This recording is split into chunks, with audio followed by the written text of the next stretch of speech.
Harka fuune kam jirtu bakka jirtanitti nagaan isiniif haa ta'u. Nagaa yeroo baay'ee ijoolleen keenya wanta keessa jirru maaliif akka irraanfannu naa galaan jiru. Waan keessa dabarres fakkeenya maaliif akka nuun taane tarii abaarsuma namarraa hin kaane wayii gadi nu qabee sammuu keenya irra taa'aa jira natti fakkaata. Waggaan 4 har'aa maal akka ta'e namni kamuu quba qaba. Mana barumsaa Ginc keessatti fincila diddaa gabrummaa kan jedhamu gara fincila diddaa gabrummaatti gaafa jijjiiramu nuti gochaadhaan waa'ee diddaaf waa'ee xumuraa argisiisuun otoo nurra jiru afaan qofaa miidiyaa irratti ol baanee miidiyaa gubbaadha xumura gabrummaa odeessaa oollee odeessaa bulla. Waan biyya keessatti ijoolleen lubbuu ishee qaaliitti wareegaa jirtu hojii keenya godhannee itti dhimma baana. Ittiin duroomuu yaalla baay'een keenya amma biyya alaa keessatti akkan argaa jirutti dorgommii jireenyaati malee dorgommii qabsoo miti kan godhamaa jiru. Isa qabsaa'u isa dhugaadhumaan laphee isaarraa buqqifatee waa'ee qabsoo hoonnatee hojjetu yeroo gadi dhidhiitan, yeroo maqaa itti moggaasan, yeroo maqaa itti bixxilan, warra immoo waliin hojjetanii bu'aa buusu jedhaman yeroo isaanii namoota muraasaan gargar faca'anii wal tuttuqanii ofiidhuma isaaniitiyyuu yeroo isaanitti gargar adeeman argaa jirra. Inni kun maaliif wanni akkanaa nu keessatti adeema jennee of gaafachuu dadhabuu keenya jechuudha. Inni maaliif nuti akka of hin gaafanne waan godhaa jirru bu'aasaa akkamittiin beekuu hin dandeenye, wanta ta'ee darbe irraa akkamitti fakkeenya fudhachuu hin dandeenye. Maaf nutti argamuu dida? Waan kaleessa darbe otuu sammuu keenya keessa jiru, dhiiga kaleessa dhangala'e otoo sammuu keenya keessatti qabannee jirru, ammas harka duwwaa harka facaasaa dhiiga dhangalaasuu, dhiiga walii keenya bal'eessuu sagantaa maaliif walitti baafna? Kaan utuma beekuu gara du'aatti of erga. Kaan immoo atuma beekuu hiriyoota isaa, firoota isaa, saayibboottan isaa isuma waliin haasa'u gara du'aatti ajaja. Kun jechuun of qopheessuu dadhabeeti miti, yookaas immoo hiriyaadhuma isaa sana qopheessuu dadhabeeti miti. Yaadaan afaaniin kanuma haasa'u kana hojiitti hiikuun ni danda'ama. Sabarraa loluun ni danda'ama. Sabaaf loluun ni danda'ama waan of harkaa qabaniif. Garuu maaliif nuti hubannaan keenya sanaa gadi ta'edha? Hubannaan keenya amma itti jirruun gaditti maaliif ta'e? Haga dubbannu maaliif hojjechuu hin dandeenye? Bu'aa hojiidhaan maaliif argisiisuu dadhabne? Maaltu nu danqe? Akkamitti danqabne? Akkamitti qabamne? Eessatti qabamne? Eenyutu nu qabe? Maaliif beektonni keenya warri silaa hangafoota qabsoo ta'u jedhamanii yaadaman, warri silaa qabsoo geggeessu nuti jennee isaan yaannu, maaliif namoota kaaniin jibbamu? Maaliif akka isaan wal jibban taasifama? Maaliif dhaabiif dhaabi akka gargar fagaatu taasifama? Otoo dhaabi tokko jiru maaliif dhaabi kabiraan uumama? Otoo afooshi tokko jiru maaliif afooshi kabiraan uumama? Osoo waldaan hawaasaa tokko jiru maaliif waldaan hawaasaa kabiraan uumama? Otoo amantiin tokko jiru, amantiin tokko ta'ee utuu jiru maaliif amantii kabiraa irratti amantii kabiraa akka Oromoon banatu waluma biratti maaliif akka inni magaalaa tokko keessatti akka inni amantii irratti amantii banu, mana amantii irratti mana amantii kabiraa akka inni banu maaliif taasifama? Dhaaba jiraa jennee Oromoon dhaaba qabaa jenneerra. Dhaaba Oromoo jiru sana jabeessuurra dhaabota 16 isa biratti maaliif ijaaruun barbaachise? Akkamitti jalqabama? Eenyutu jalqabaa? Eenyutus immoo uummata kana addaan fefelcha? Maaliif kana of gaafannee beennaa? Tokkoon keenya of gaafannee beennaa. Warri qabsaa'ota keessumatti warri saba dura buutan warri waltajjii yaabbattan warri waltajjii irra yaabbattan yoo dubbatan sagaleen keessan dhaga'amu warri uummanni isin jaallatu warri har'a waa of harkaa qabdan itti yaadaa laala. Namoota na deeggaran, namoota na duukaa bu'an, namoota na jaallatan, namoota na filatan, namoota na ordofan akka isaanni fulla'anii gara qabsoo sanaatti hin baaneef maaltu gufuutti ta'a? Yeroo namni kumaatamni si ordofu si deeggaru namni kumaatama ta'u immoo maaliif si biraa dacha'ee si lola? Situ badii qabaa? Moo namoota sanatu hin galleefi? Moo waan adda ta'e kan ati hin beekne kan namoonni sunis hin beekne isin gidduu seenee jira? Yaa qabsaa'aa, yaa geggeessaa, mee itti deebi'aatii yaadaa laalaa, mee dhaabbadhaa yaadaa laalaa.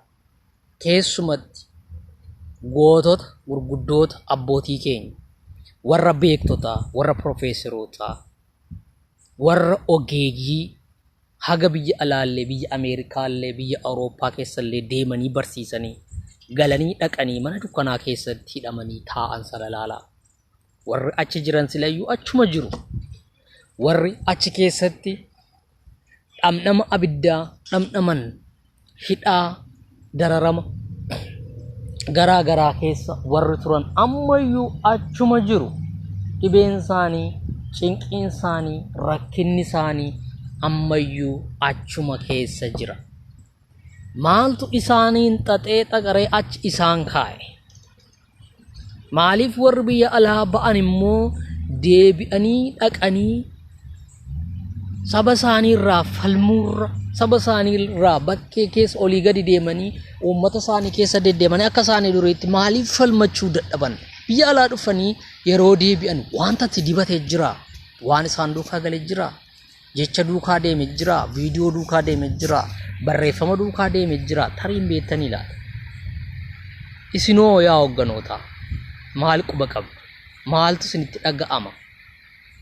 Yeroo silaa warri isin waliin hojjettan, warri isin beekumsa irraa fudhattan, warri isin dandeettii irraa fudhattan, warri isin hoogganummaa irraa fuutan, yeroo isaan abidda keessatti nam'an, yeroo isaan roorroo keessatti kufan, yeroo isaan torcharii ta'an, yeroo isaan qaama hir'atan, yeroo isaan abiddaan guggubatan, warri hoogganootaa maaltu isinitti dhaga'ama? Itti yaaddanii beektu? Ofii keessan akka mana keessaniitti, akka ollaa keessaniitti wal gaafattaniitu, namoota gaafattaniitu, dubbattaniitu, dubbistaniitu. Furmaati isaa hoo maal ta'a jettanii yaaddanii beektu? Biyya alaa keessa teenyee gaachana irkifanne, eeboo irkifanne, suurawwan biyya keessaa kaafaman, suuraa qawwee, suuraa rasaasaa karaa marsariitii, karaa feesbuukii, waatsaappii, vaayiparii achi gubbaatti walii firree, wal gammachiisaa, wal bu'aarsaa ooluun keenya diina taakkuu tokkitti diina fuulduratti achi butuu danda'a. Dhuguma diinni immoo haasaa nuti haasofnu, dubbii nuti dubbannu, miidiyaa irratti ol baanee oduu nuyi dubbisnu, yakka isaan achitti uummata irratti raawwatan addunyaatti lallabnu, dubbannu, dhuguma diina taayitaa irraa kaasuu ni dandeenya. Mirga uummataa kabachiisuu dandeenya. Dhugaadhuma isaa keessa deebinee ilaaluudhaaf, dhaggeeffachuudhaaf waan ta'e, waan dubbatame, waan akeekame, waan diinni saba irratti karoorfate guyyaadhaa gara guyyaatti irratti teenyee yaadne waa'ee saba kana, waa'ee uummata kana, maal akka inni barbaadu, maal akka inni yaadu, yeroo hundumaa maaliif rakkoo keessa ta'a, maaliif roorroo keessatti dhiphata? Barana mata dureen adda ta'e tokko akkuma isa bara darbee ka'eera. Bara isa darbee magaalaa Finfinnee babal'isuu, maaster pilaanii kanaan ka'anii uummanni meeqa lubbuun isaa darbe? Amma immoo dabala gibraa jedhama. Bara kana jechaan dabala gibraa. Eenyurraa ba'e oduun kun? Dhuguma waa yaanneen gibraa humnaan olii uummata irratti dabalteetti? Dabalteetti. OPDO'n sana hojiirra oolchuudhaaf yaaleera yaaleera dirqamaan irraa guuraa jira. Egaa akkas ta'e diyaaspooraan biyya alaa jiru kun gibira kana uummata kanarraa hambisuudhaaf maaf cabsee lolle? Ibsa ejjennoo baasuudhaan gibira kana xiqqeessuun ni danda'ama? Ibsa ejjennoo baasuudhaan uummataan ka'aatii fincilaa lolaa dhaabbadhaa dura goraa dhagaadhaan karaa cufaa jechuudhaan dhuguma uummatarraa sana hambisuun ni danda'amaadha. Ni danda'ama? Kana dura danda'ameera waan hambise qaba. Biyya alaa taa'ee diyaaspooraan Oromoo ibsa ejjennoo baasuudhaan hiriira nagaa ba'uudhaan wanti nuti uummatarraa hambisne if qabatamaatti jira laata? Lubbuu namaa ba'aa guyyaadhaa guyyaatti ajjeefamaa du'aa oolu teenyee dhaggeeffachuu wal dhageessisuu oduu isaa dubbisuu istaatiksii namoota du'anii lakkaa'anii dhiheessuu gabaasa dhiheessuu inni kun diina taakuu tokko achi butuu hin danda'u. Sittan himaa dhaggeeffadhu yaa ogu. Sittan himaa dhaggeeffadhu yaa abbaa siyaasaa. Sittan himaa dhaggeeffadhu yaa abbaa seeraa. Sittan himaa dhaggeeffadhu yaa ogeessaa, yaa dookteraa, yaa piroofeesaraa, yaa injiinera Oromoo. Sittan himaa na dhaga'i. Sittan himaa na dhaga'i. Inni ati yaadu, inni sabi yaadu garaagarummaa guddaa qaba.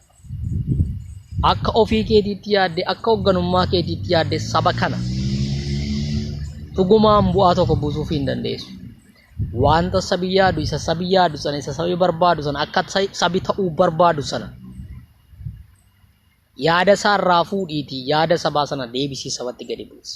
Kanaan saba kee gargaaruu dandeessa. Yaadi hoogganummaa hoogganoota keessaa yoo madde yeroo hundumaa yaada uummata keessaa dhufu tuffatee yoo bira darbu dhiisee kan bira darbu yoo ta'e hoogganaan hooggana ta'uu hin danda'u. Tokko ta'ee hojjechuu hin danda'u. Tokko ta'ee biyya bulchuu hin danda'u. Tasuma sababiinsaa kan koo caaluutti wal aboota, wal rukuta, waa wal harkatti qaba.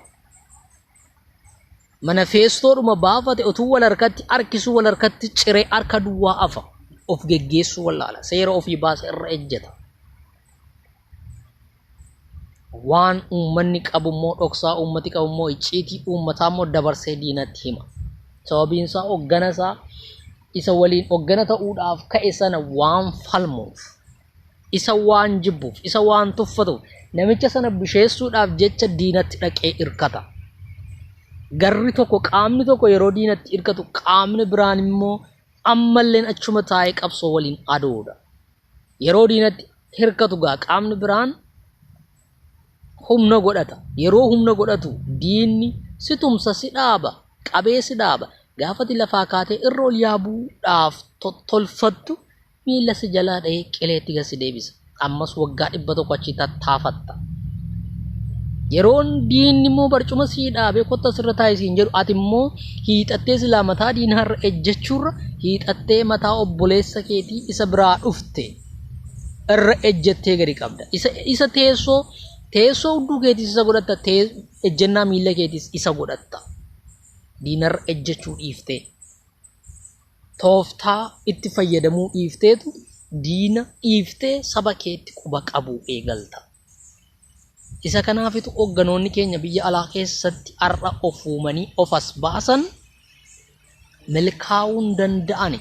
Takkumaa akkanatti milkaa'uu hin danda'amu. Garri tokko si abaaraa, garri tokko si cabsaa, garri tokko si eebbisu eebba siin ta'u.